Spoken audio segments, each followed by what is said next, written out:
Well, I think the best cartoons are these cartoons that hold up, you know, Yeah. over, Internet Dog this is its 30th anniversary, but I think most of the cartoons, I mean, a few of the cartoons that you've done, I'm sure, like everybody else, played on topical issues, but for the most part, I think the hallmark of a great New Yorker cartoon, maybe a great single panel cartoon, is that it's, I wouldn't say timeless. I'm not talking about hundreds of years, but they work within a lifespan of viewers. Yeah. Yeah. I think so too. I think that's right. If they still make you laugh after 30 years, that's a good sign. It's like being married after 30 years. If you can still make the person laugh. Peter, you have, over the last 30 years, done a number of interviews about it. And I got the sense that at least the first 10 or 20 years, you were bemused, maybe even a little annoyed by the fact that there was so much focus on this one particular work.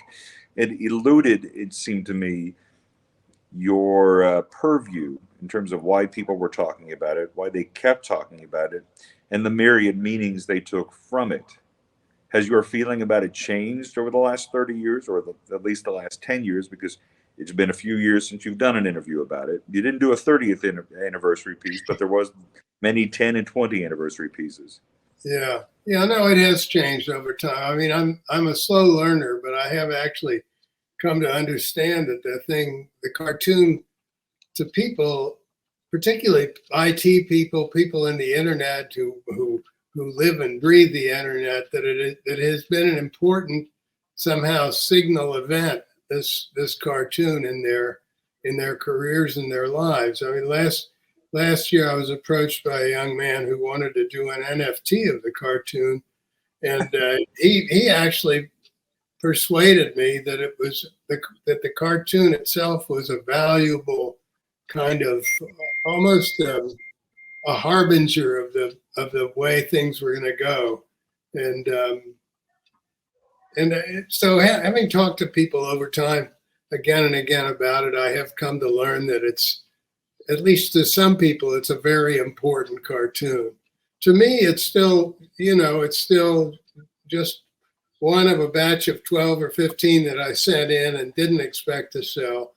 I thought there was one in the batch that was much better than that. I don't remember what it is, of course, but, and when it came back with a little O on it, which is how Lee would signal that it was accepted, I was delighted, but a little bit baffled, and I did the drawing and sent it back in.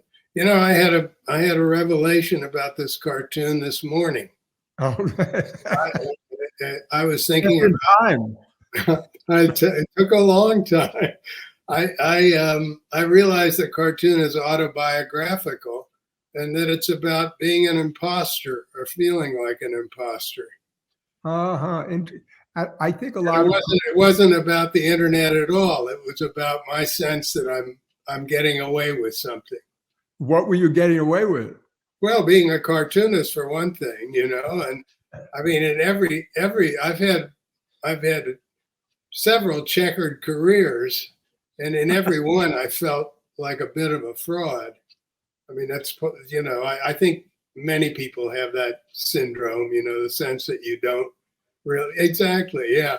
That I've got everybody fooled. They think I know what I'm doing, and they think I'm good at this.